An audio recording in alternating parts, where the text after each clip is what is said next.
Hey all you cool Ramblers and Rebels, this is Jayson with Rambler Rebelin with Jayson.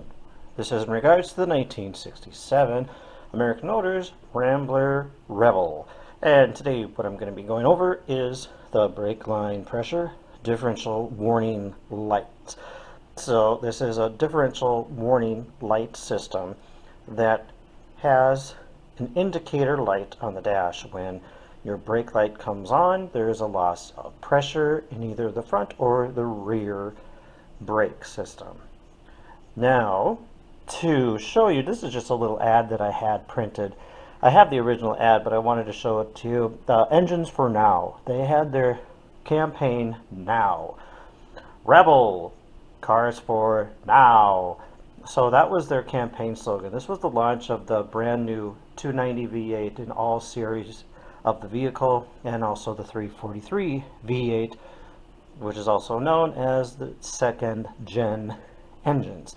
So today, moving forward, I'm going to be talking about this differential switch, this pressure line, brake line warning light. All right, so right here, this is actually the housing. This is located underneath the heater box, heater core, blower, motor on the passenger side of the vehicle. And this is tucked away down in, and it is secured onto 2 bolts on the firewall right here. And this also has, it also says Wagner, although you're not able to see that right now. I'm sorry about that. But you have 2 brake line outlets here and right here. So this little brass monster has a lot to do and is very important. I'm going to go over those reasons why. This is what I have dissected out of the differential switch after I took it off. I actually took this apart, got it taken apart. I'm going to tell you a little history about this. The car was purchased by my dad in 1967. It's been a family car. It's a one family owned car, and I am the proud owner of it now. I started driving this car back in 1982, which would leave me at 8 years old. And if you put that math together, I've been on the road for just under 40 years driving this car. In the late 1970s, the brake light came on in my dad's Rambler Rebel. Dad thought it was a short. He disconnected the bulb because he thought, it must be the brakes are working. Why is this happening? That's what a lot of people did in those days. So, what I discovered in taking off the differential assembly is, number one, it will say in the TSM that do not fix this, replace it. Well, you know what? These are no longer available. These are not being reproduced. So you have no choice but to overhaul them. These parts are what I took apart. This top right here, this is the plunger.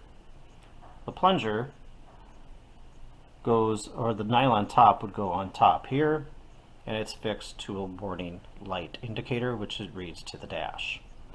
Attached to this is actually this plunger and this spring right in there. On the sides, this was easy to take off. That's nylon. These, on the other hand, were a bear to get off. So I had to take my battery operated, oh gosh, the wireless, or what am I trying to say? The battery operated compression or whatever, you know, I don't know.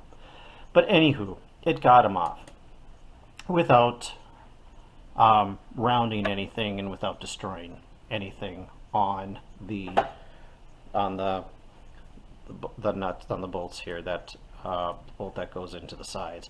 So I have these 2 taken off right here. Also, I'll be showing you a diagram of this here shortly, but there are compression springs in here. These are actually the pistons that go on either side of this actuator, this switch assembly, and these are the O-rings that are attached to the pistons. Now, there is they refer to these as the piston load spring, and you have the brake tubes up here and brake tubes here. And then, as I said before, this plunger, the switch contact, and the actuator spring for this wire terminal that goes to the top. So, with that said, I'm going to show you a diagram of the actual switch itself. I went to the liberty of colorizing it here for us. In the blue, I have the spring, the piston load springs highlighted here in blue, as also this little spring here for the switch. Now I consider this to be a relaxed spring on both sides here. Just for confusion, excuse my reach, I'm going to cover this bottom section up there. So this is what they consider to be the neutral position. So right here in green, this is the piston, and up here is in orange is the plunger. The yellow that I've highlighted are the brake lines, just to kind of color code and give it a little bit of prettiness. Now the green, these pistons, and if we look closely here, you're going to see the piston assembly on both sides. There are two pistons. Now I'm going to show you these pistons, and I'm going to show you how this has been for the last almost 40 years. Alright, these, my friend, are the pistons. These were a bear to get out. But right here is a piston, right here is a piston. I don't know if you can see it too closely, but this has a lot of pitting, a lot of decay, you could say. This one's almost pristine on the outside, and the inside's a little different. With these pistons on the side, these have O-rings up here that I've highlighted in gray. Now these were corroded. What had happened here is up here, this is the operating system functioning normally. You have equal pressure to the brake line here, equal pressure, and then the pistons are in the middle, and this plunger remains into the upward position. All are functioning properly, all is well. But if you have a lack of pressure and a lack of, maybe could be the system detecting that there could be a leak, or maybe there could be a problem with the PSI and the lines, either side will close off for either direction of maybe the fronts don't work or maybe the backs don't work. Boom. Then you get your indicator light on to the dash, and you must attend and repair your brakes actuator switch, I should say. Now let's go back down here as these little guys go. Here we're going to see exactly what had happened back in the late 70s. Clearly what had happened in this area. Push this up a little bit more so you can read it and see it. Again, color coded. The green are the pistons.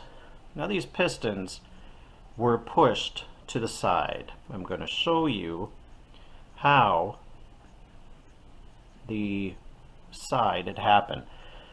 When a hydraulically actuated warning light, when it's activated, this valve assembly, these pistons, these are also in a common bore. Some people refer to these as maybe a valve. And when the spring load switch contact plunger rests up at the top, and if something happens, then the plunger will drop down. Here you can clearly see in this little line here and over here, notice this spring. this spring is compressed, this one is relaxed. When you have a pressure loss in one area, it will go either direction, thus activating the switch on the dash. You'll see this little divot here.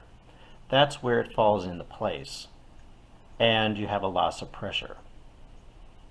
Then the spring compresses and it actuates for creating an equal amount of pressure with one side compressed, versus up here in the neutral position.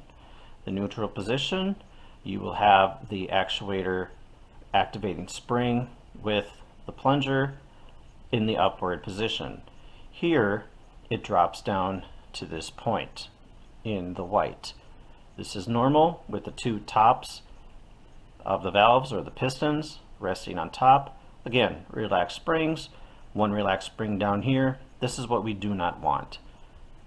And when you have that, you've got to make sure that we tend to it and you fix it. Like I said, these are not reproduced.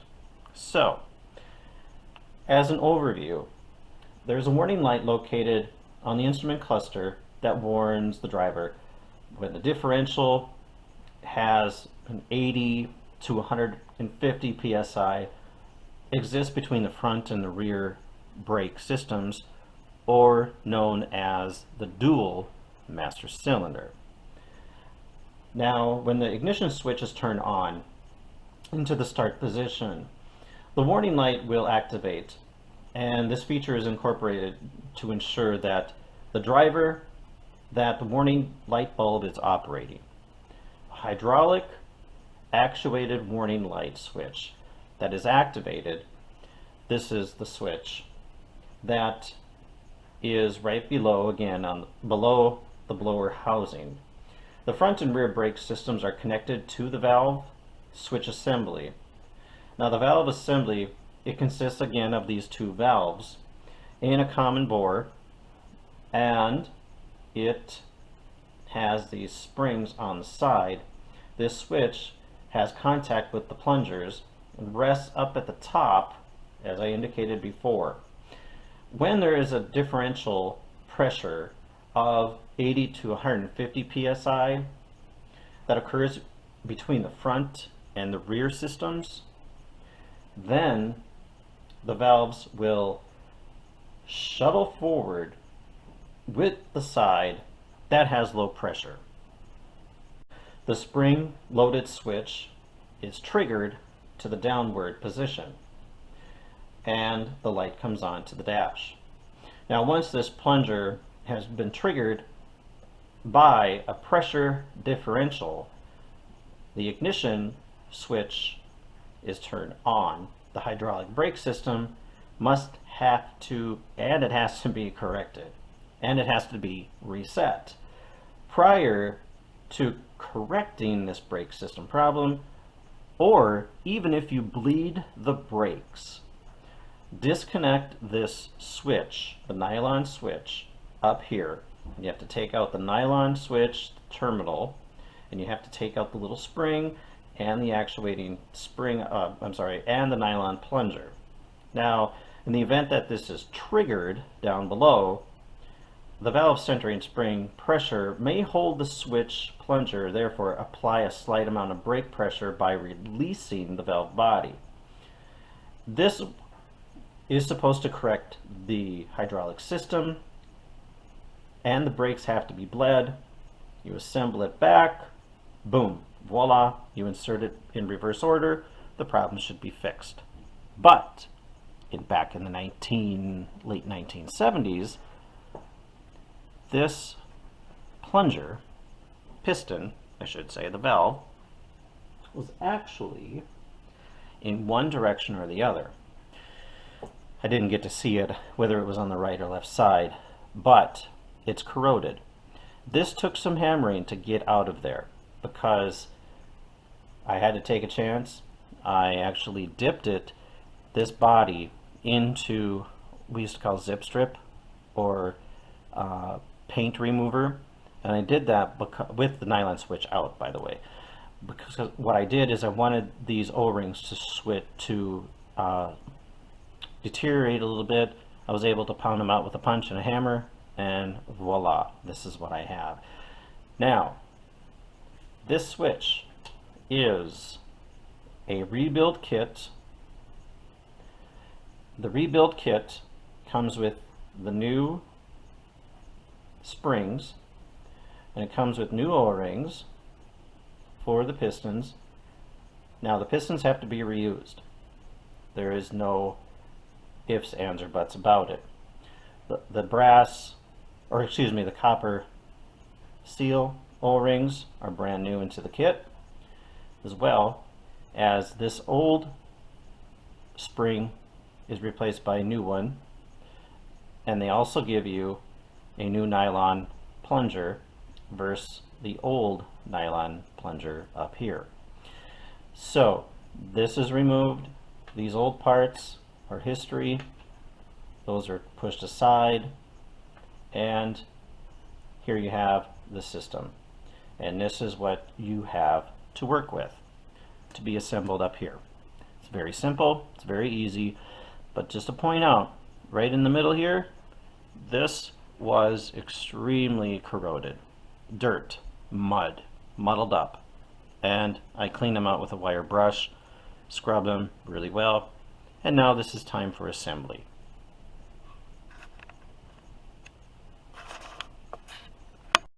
Now we're ready for the assembly. One thing to point out, this is the old plunger right here. Do not reuse that little baby, but you have got to reuse this little brass connector here. This slides off of here. You have to put that transferred over right there. Otherwise, the switch will not work. Have to have that contact. Okay? But I'm going to put the pistons in here. This is the right side. They just push in there. Give them a little bit there. And then just give them a little TLC. I just have this little glass kit. I feel it push down a little bit there. I do the side here. This is the new washer, the copper washer, the new spring. Before you do that, this has to go in. The nipple side out. You drop in. Try that again. There you go, just like that. Take the new assembly, replacement parts, push in there. I'm just going to hand tighten this down. I'm not going to torque it very much. I won't torque it on here, but there's that one side. Again, it's ready for new assembly. You're going to notice that pitting here, that's from the old, but again, they don't remake these valves. Drop that in here. A little bit down TLC. There you go. Take the little stop, nipple side up, drop that baby in here.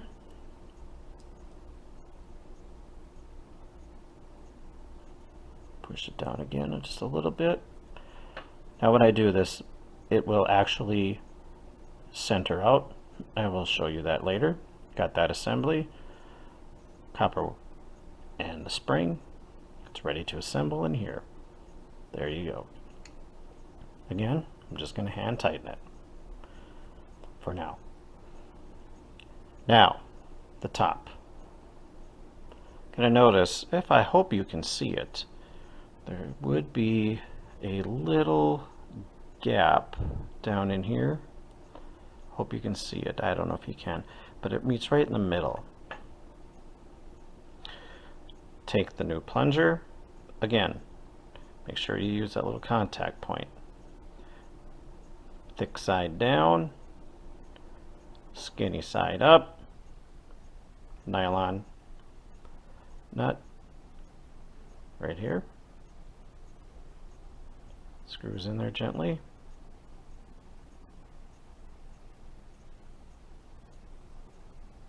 Try that again.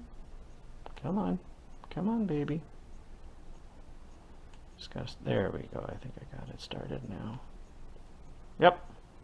And I'll tighten that down later. There you have it, folks. That's it. Make sure to like, subscribe to the channel up here. Please subscribe and support me through the journey of the 1967 Rambler Rebel, the Now cars from American Motors Rambler dealer. Now. Thank you for tuning in. This is the brake line pressure differential warning light system assembly. Thank you.